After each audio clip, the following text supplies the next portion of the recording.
María le enseñé a hacer diferentes clases de punto, liso, con dibujos, con calados. Los niños también querían aprender y no tuve inconveniente en enseñarles.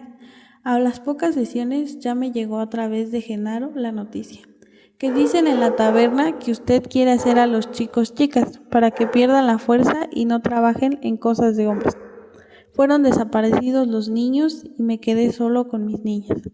Tratar de averiguar qué es lo que sucede en realidad dentro de las instituciones escolares es una de las metas de la mayoría de los investigadores e investigadoras de la educación, pero cualquier mirada al interior de las aulas siempre está condicionada. El propósito ineludible de la investigación educativa, al igual que cualquier otra ciencia, el descubrir las regularidades y plasmarlas en leyes capaces de explicar lo que es más decisivo. Sus resultados se aplican siguiendo una forma de razonamiento técnico. Las concepciones positivas consideran los fenómenos educativos como naturales y buscan confiar en leyes científicas para explicarlos y afrontarlos, mientras otras corrientes, especialmente la denominada teoría crítica. La vida en las aulas en 1968 tiene lugar una reivindicación cada día mayor del pensamiento práctico frente al pensamiento técnico, como de hacer en educación siguiendo la distinción y que ya había antes establecido Aristóteles. Esta adicción educativa es esencialmente arriesgada. Está guiada por ideas morales generalmente a veces trágicamente conflictivas relacionadas con el bien de la humanidad. Implica sorpresar circunstancias y hacer juicios de manera que se puedan actuar correctamente en situaciones humanas y sociales concretas. El fracaso de los modelos de racionalidad técnica, incapaces de explicar y proporcionar una ayuda suficiente en las situaciones laborales, las que se ven involucrados los profesores y profesores día a día. Entre la acción reflexiva y la acción rutinaria, bajo la rúbrica rutinaria, se incluyen aquellas acciones que están denominadas exclusivamente por la tradición, por la verdad de la autoridad o definiciones oficiales. Por lo contrario, la acción y el pensamiento reflexivo enseña exactamente, activo, precisamente y cuidadoso de toda creencia o supuesta forma de conocimiento a la luz de los fundamentos que la sostienen y las conclusiones a las que tiende. Es a través de actos reflexivos como es posible explicitar y poner claro las oposiciones, predisposiciones y valoraciones implícitas que subyacen en acción práctica, así como el impacto que tiene o puede tener su desarrollo. Las decisiones de los trabajadores y trabajadoras de la enseñanza están siempre imbuidas por dimensiones morales más o menos implícitas. El conocimiento personal del profesorado se va construyendo poco a poco sobre la base de las interpretaciones de las situaciones que se ven envueltos en sus centros de aulas y escolares, del resultado de las decisiones que adoptan. Asimismo, este conocimiento se reconstruye y se modifica de acuerdo con los resultados de su experiencia cotidiana. En general, el conocimiento posee y utilizan los profesores y profesoras se caracteriza por particularidades como las siguientes. El contenido se organiza en estructuras, esquemas que facilitan la acción profesional. Este conocimiento parece desarrollarse en su manera parte a través de experiencias de ensayo y error. Las estructuras del conocimiento de los profesores contienen conceptos prototípicos que facilitan la identificación de situaciones típicas. Los estructores o esquemas de conocimiento también contienen guiones a menudo asociados con conceptos prototípicos particulares que guían respuestas típicas a la situación típicas rutinarias. Los profesores pueden poseer conocimientos y habilidades que permiten a veces identificar hechos novedosos y reconsiderar y adaptar sus rutinas de acuerdo a ellos. Los esquemas de los profesores tienen diversos aspectos de conocimiento especializados propios de situaciones didácticas, currículum, alumnos, etc. Estos se pueden interrelacionar entre sí con las diversas metas del profesor, en formas muy complejas y diferentes. Los esquemas se desarrollan dentro de un contexto de conocimiento y creencias relacionadas con la enseñanza. Los esquemas pueden contener proposiciones imperativas que se asocian con fuentes y creencias y afectos. Los esquemas de los docentes no siempre compresivos o lógicamente coherentes, y los profesores pueden tener una práctica reflexiva y la comprensión de 10 que acontecen a las auras. Parte del trabajo de la guía de las acciones de los profesores puede ser práctico e imposible de verbalizar. Para poder comprender lo que sucede en las aulas, es necesario tratar de explicar cuál es el conocimiento táctico de los profesores y las profesoras. La profesionalidad del profesorado está ligada en buena medida al grado que pueden manifestar estas teorías implícitas de acción. La mayoría de las investigaciones sobre la enseñanza se orientaron hacia los procesos que tienen lugar en las aulas en un sentido restringido como acciones: explicar, recordar, reforzar, que directamente fomentan el aprendizaje antes que como la globalidad de las acciones e interacciones en las que toma parte el profesorado y el alumnado en el contexto de la situación escolar.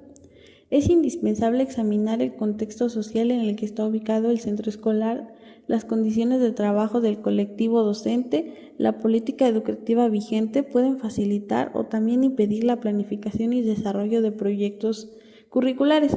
Asimismo, en la actualidad ya prácticamente todo el mundo da por sentado que son precisas condiciones más adecuadas de trabajo y una mejor valoración social de la profesión docente.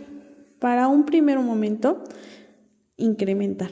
Después, para que no decaiga el interés y el afán del colectivo profesional por la enseñanza. Este tipo de datos pone de manifiesto que es necesario sobrepasar los análisis que ignoran los contextos como condicionantes que influyen directamente en el sistema escolar y sus prácticas.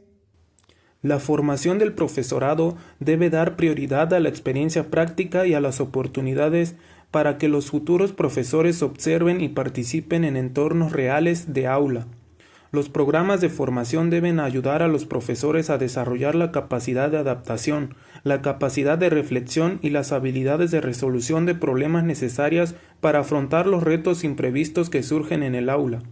Los profesores deben ser formados para reconocer e influir en el currículo oculto, asegurando que promueve valores positivos y apoya el desarrollo de los estudiantes.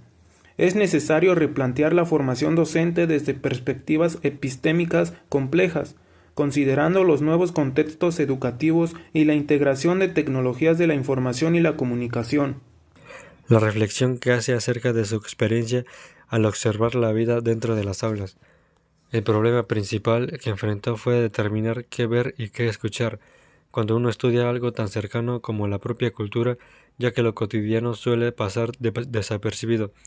A diferencia de quienes observan culturas o especies exóticas, él decidió estudiar algo común, las clases escolares, lo cual representó un gran reto porque lo familiar muchas veces deja de sorprendernos. Durante sus primeras observaciones, el autor comentó registrando datos muy concretos, como el tiempo que los profesores pasaban en cada zona del aula o el número de interacciones con los alumnos. Notó que los maestros se movían constantemente y tenían muchísimos intercambios breves con los niños. Al principio no se fijaba en lo que decían, solo contaba con los contactos. Esto le permitió descubrir que la cantidad de interacciones era mucho mayor de lo que él y los docentes imaginaban. Con el tiempo comprendió que observar lo cotidiano exige ver las cosas como si fueran extrañas, casi como si uno fuera visitante de otro planeta. Para lograrlo decidió enfocarse en los aspectos físicos y dejar al lado los significados humanos por un momento. Así descubrió que lo que parece rutinario puede tener un gran valor si se miran con otros ojos. Por ejemplo, observó cómo los alumnos levantan la mano y apoyan un brazo con el otro. Al principio le pareció algo normal, pero después lo interpretó simbólicamente como una muestra de las condiciones de la concentración de los alumnos en las aulas y de la espera constante que caracteriza la vida escolar. Más adelante, el autor abandonó su postura y empezó a interpretar lo que veía. Entendió que no se trataba solo de recoger datos, sino de dar significados al observado. La observación se transformó en una búsqueda de comprensión más cercana a la interpretación que a la mera medición científica. También reflexionó sobre su incomodidad inicial, ya que no buscaba resolver un problema educativo concreto como mejorar la enseñanza o evaluar a los profesores. En ese momento se preguntaba, ¿para qué observar si no era para solucionar algo? Con el tiempo comprendió que aprender a ver de otra manera también era una forma de transformar la realidad. Ver lo cotidiano con nuevos ojos cambia nuestra manera de pensar y de actuar, aunque esas conexiones sean difíciles de comprobar. Aquí Jackson comienza a adentrarse en la realidad cotidiana de las aulas, específicamente en lo que él llama los afanes cotidianos. Argumenta que tanto padres como profesores tienden a enfocarse en los eventos extraordinarios o problemáticos de la vida escolar, descuidando la importancia de la rutina diaria. También destaca que los estudiantes pasan una gran cantidad de tiempo en la escuela, en un ambiente bastante uniforme y que su asistencia es obligatoria. Estos tres factores combinados tienen un gran impacto en la forma en que los estudiantes experimentan la escuela, ya que el aula es un entorno predecible y familiar, con rutinas establecidas, relaciones sociales constantes y una organización física regular. Esta estabilidad puede ser tanto beneficiosa como limitante para los estudiantes. Jackson nos invita a reflexionar sobre lo que realmente significa vivir la escuela. Muchas veces pensamos que el objetivo principal de la educación es que los alumnos aprendan conocimientos, leer, escribir, hacer operaciones matemáticas, conocer historia o ciencias, pero el autor dice que esto solo es una parte. La escuela también enseña a otras cosas que no aparecen en el programa y esas son igual o incluso más importantes. Por ejemplo, en la escuela los niños aprenden a respetar reglas, a esperar su turno, a obedecer a una autoridad o a convivir con compañeros muy distintos y a aceptar tanto el éxito como el fracaso. Todo eso forma parte de lo que el autor llama un currículum oculto, es decir, lo que se aprende sin que esté escrito en los libros o planeado por el maestro. Son aprendizajes que se van adquiriendo poco a poco, con la convivencia diaria, con las normas, con los horarios y con las rutinas que se repitan cada día.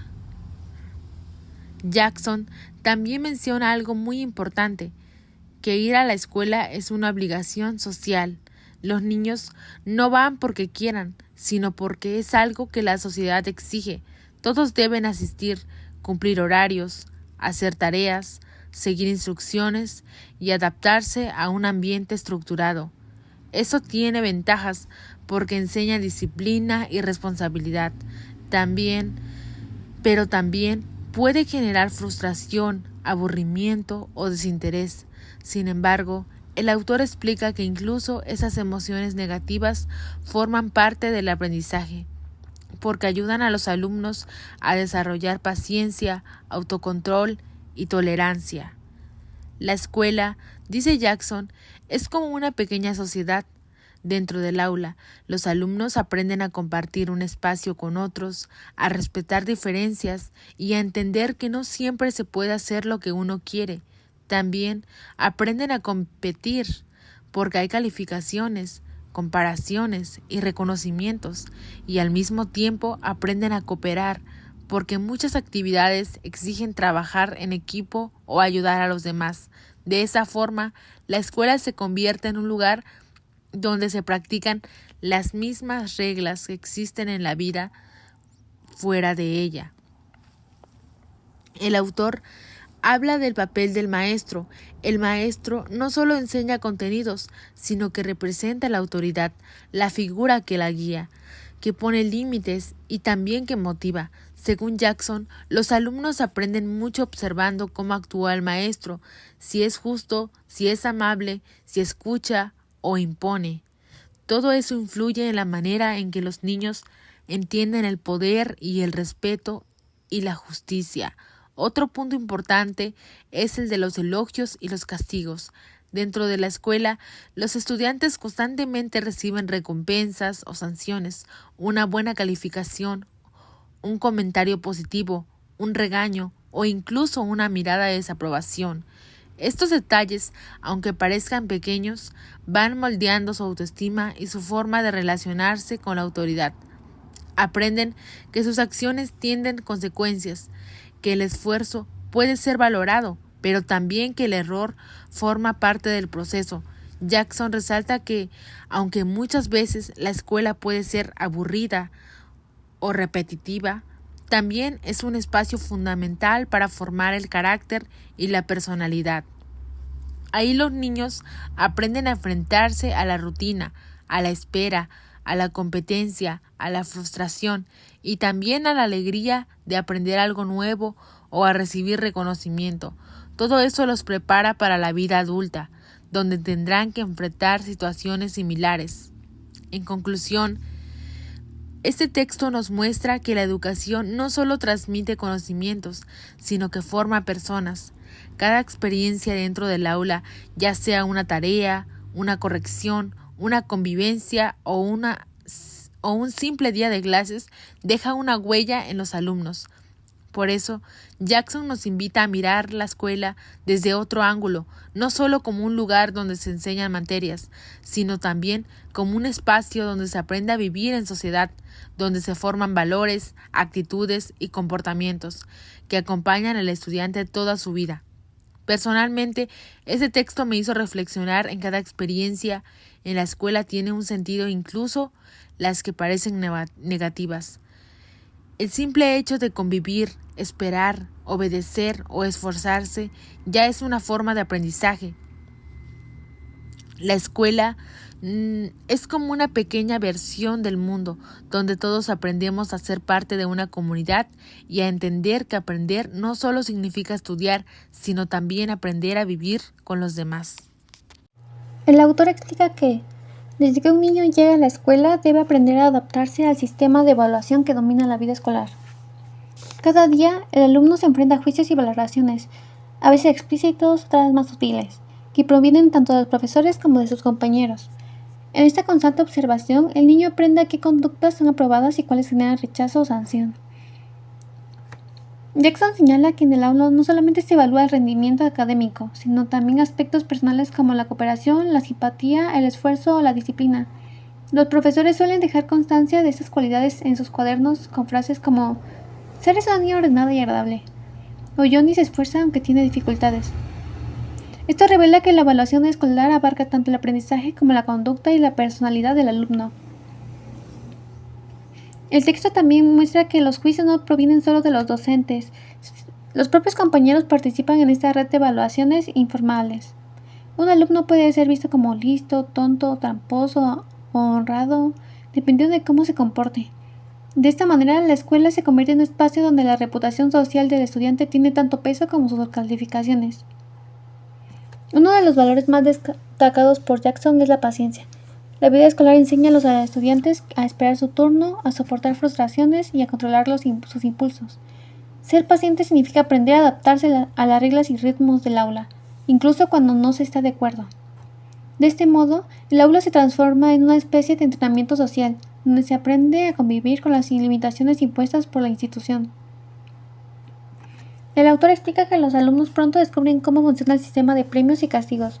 Aprenden a comportarse de manera que aumente la probabilidad de elogios y reduzca la de ser castigados.